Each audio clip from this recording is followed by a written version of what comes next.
Chapter 3, Shelter. When Jess opened her eyes, it must have been about 10 o'clock in the morning. She sat up and looked all around her. She could see dimly the opening where they had come into the woods.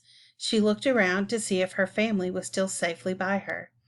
Then she looked up at the sky. At first, she thought it must still be night. Then she realized that the darkness was caused by an approaching storm. Whatever shall we do?" demanded Jess of the air. She got up and looked in every direction for shelter. She even walked quite a little way into the woods and down a hill. And there she stood, not knowing what to do next. "I shall have to wake Henry up," she said at last. "Oh, how I hate to." As she spoke, she glanced into the forest, and her feet felt as if they were nailed to the ground. She could not stir. Faintly outlined among the trees, Jess saw an old freight or box car. Her first thought was one of fear. Her second, hope of shelter. As she thought of shelter, her feet moved and she stumbled towards it. It really was a freight car. She felt of it. It stood on rusty broken rails, which were covered with dead leaves. Then the thunder cracked overhead. Jess came to her usual senses and started back for Henry, flying like the wind. He was awake, looking anxiously overhead. He had not noticed that Jess was missing. "Come," panted Jess. "I've found a place. Hurry, hurry!" Henry did not stop to ask questions. He picked up Benny, telling Violet to gather up the hay, and they ran headlong through the thick underbrush in Jess's wake, seeing their way only too well by the sharp flashes of lightning. "It's begun to sprinkle," gasped Henry. "We'll get there all right," Jess shouted back. "It's not far. Be all ready to help me open the door when we get there." By sheer good fortune, a big tree stump stood under the door of the freight car, or the children never could have opened it. As it was, Jess sprang to the stump, and Henry, pausing to lay Benny down, did likewise. Together they rolled back the heavy door about a foot. "That's enough," panted Jess. "I'll get in, and you can hand Benny to me." "No," said Henry quietly. I must first see if anyone is in there." "It'll rain," protested Jess. "Nothing will hurt me." But she knew it was useless to argue with Henry, so she hastily groped in the bag for matches and handed them to her brother. It must be confessed that Jess held her breath while Henry struck one and peered inside the car. "All's well," he reported. "Everybody come in." Violet passed the hay up to her brother and crawled in herself. Then Jess handed Benny up like a package of groceries, and, taking one last look at the angry sky and waving trees, she climbed in after him. The two children managed to roll the door back so that the crack was completely closed before the storm broke. But that very instant it broke with a vengeance. It seemed to the children that the sky would split, so sharp were the cracks of thunder, but not a drop of rain reached them in their roomy retreat. They could see nothing at all, for the freight car was tightly made, and all outside was nearly as black as night. Through it all, Benny slept on. Presently the thunder grew fainter and rolled away down the valley, and the rain spent itself. If the drip from the trees on the top of the car could be heard, then Henry ventured to open the door. He knelt on his hands and knees and thrust his head out. The warm sunlight was filtered through the trees, making golden pools of light here and there. The beautiful trees, pines and white birches and oaks grew thickly around, and the ground was carpeted with flowers and wonderful ferns, more than a yard high. But most miraculous of all was a miniature waterfall, small but perfect, where the same little brook fell gracefully over some ledges, and danced away down the glen. In an instant, Jess and Violet were looking over Henry's shoulder at the pretty sight. "How different everything looks with the sun shining!" exclaimed Jess. "Things will be dry soon." "It must be about noon," observed Henry, looking at the sun. As he spoke, the faint echo of mill bells in the distance was heard. "Henry," Jess said sharply, "let's live here." "Live here?" repeated Henry dully. "Yes, why not?" replied Jess. "Nobody uses this car, and it's dry and warm. We're quite far away, and yet we're near enough to a town so we can buy things. And we're near water," said Violet. Jess hugged her sister. "So we are, little mouse," she said. "The most important thing of all." "But," Henry began. "Please, Henry," said Jess excitedly. "I could make this whole freight car into the dearest little house, with beds and chairs and a table and dishes." "I'd like to live here too," said a determined little voice from the corner. "But I don't want to unless—" "Unless what?" asked Henry, panic-stricken. "Unless I can have my dinner," Benny finished anxiously.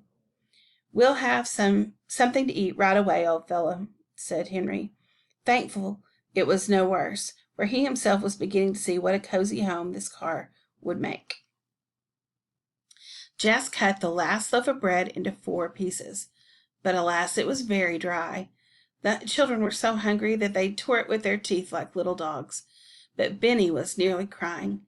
He didn't actually cry, however, for just a crucial moment. Violet started a funny story about Cinnamon Bear eating bread crusts out of the ash can. "He ought to have milk," said Jess quietly to Henry. "He shall have milk," replied Henry. "I'll go down to the railroad track to the town and get some." Jess counted $1.10 and handed it to Henry. "By the time our $4 are gone, you will have to do some work," she said. All the same, Henry did not like to begin his trip. "How I hate to leave you alone, Jess," he said miserably. "Oh, don't you worry," began Jess lightly. "We'll have a surprise for you when you get back. You just wait and see." And she nodded her head wisely as Henry walked off slowly through the woods. The moment he was out of sight, she turned to Benny and Violet. "Now, children," she said, "what do you think we're going to do? Do you know what I saw over the sunny part of the woods? I saw some blueberries." "Oh, oh!" cried Benny, who knew what blueberries were. "Can we have some blueberries and milk?" "We certainly—" began Jess, but the sentence never was finished, for a sharp crackle of dry leaves was heard. Something was moving in the woods.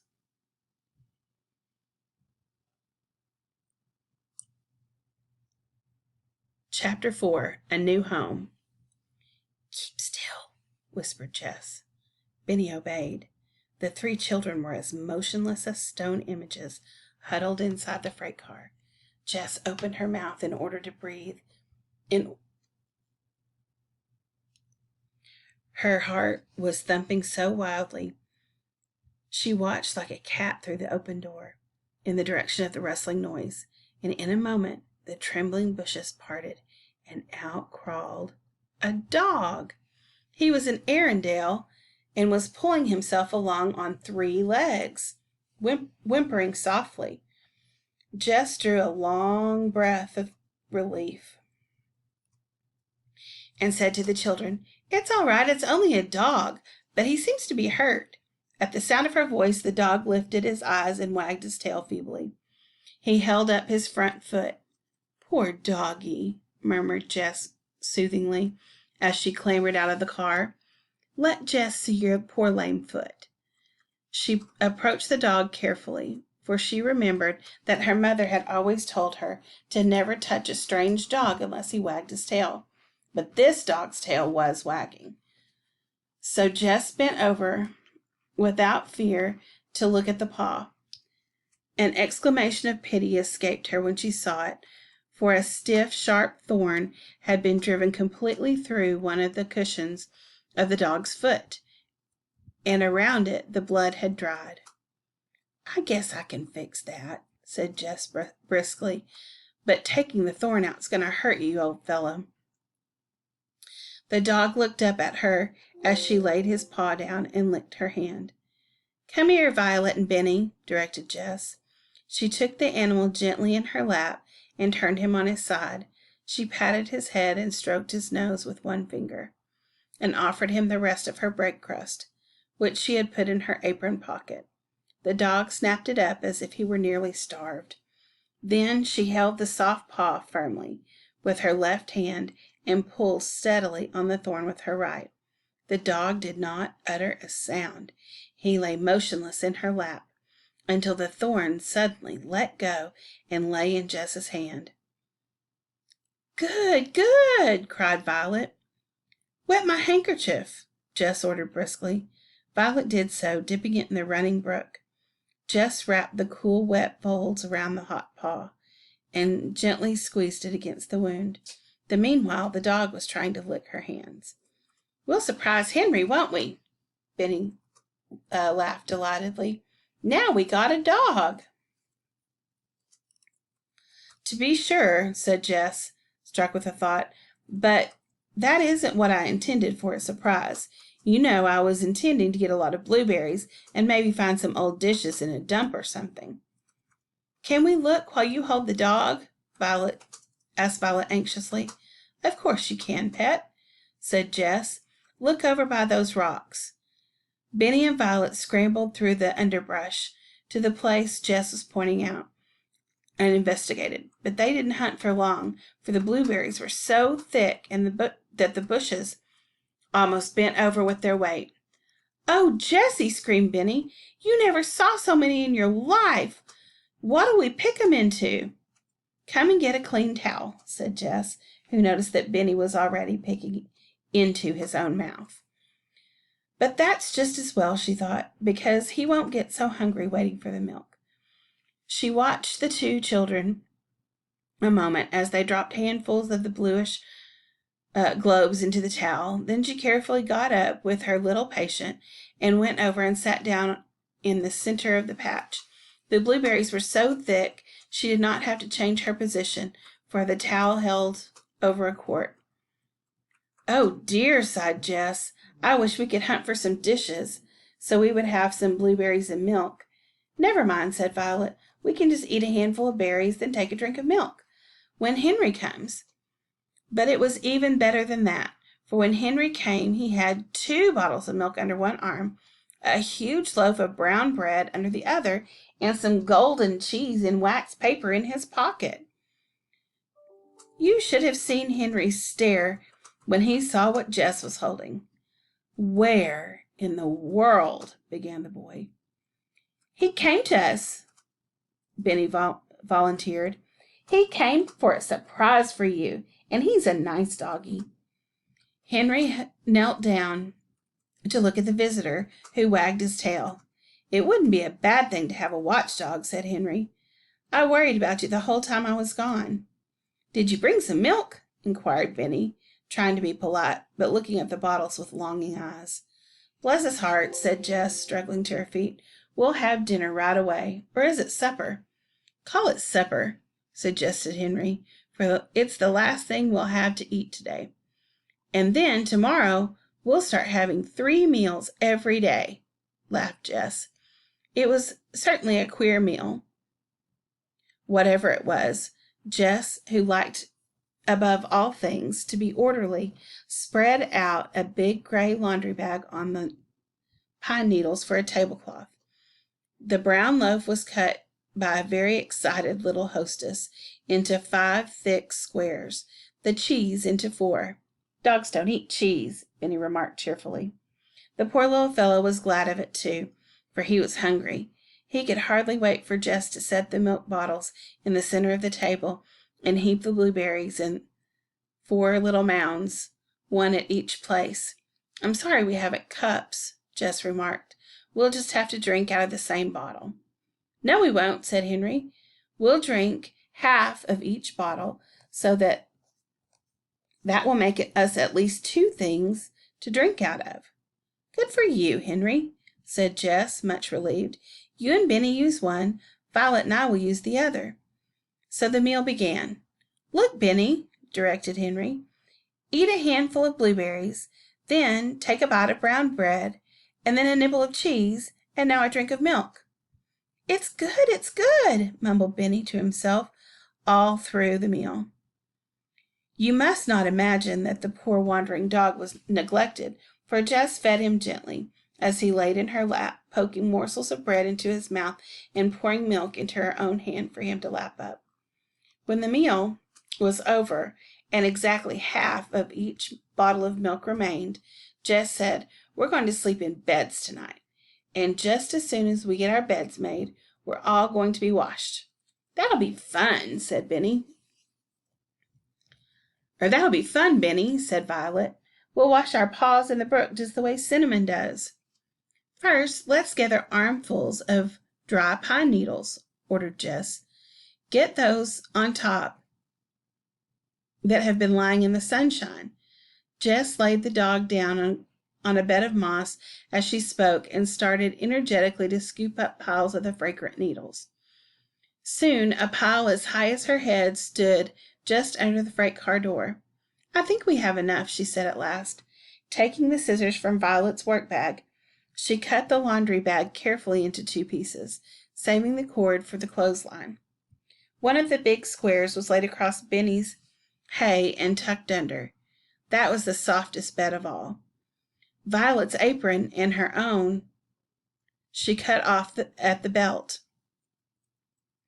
I'll sleep next to Benny, said Henry, with my head by the door. Then I can hear what's going on. A big pile of pine needles was loaded into the freight car for Henry's bed and covered with the other half of the laundry bag. The remainder of the needles Jess piled into the farthest corner of the car for herself and Violet. We'll all sleep on one side so we can call it the bedroom. What'll be the other side? Inquired Benny. The other side? Repeated Jess. Let me think. I guess that will be the sitting room, and perhaps some of the time the kitchen. On rainy days, maybe the dining room, said Henry with a wink. Couldn't it be the parlor? Begged Benny. Certainly, the parlor. We forgot that, agreed Jess, returning the wink. She was covering the last 2 soft beds with the 2 aprons. The tops of these aprons are washcloths, she said severely. Then, armed with a big cake of soap, she led the way to the brook. The dog watched them anxiously, but when Jess said, Lie still, he obeyed. From the moment Jess drew the thorn out of his foot, he was her dog, to obey her slightest command and follow her wherever she went. The clean, cool brook was delightful even to Benny.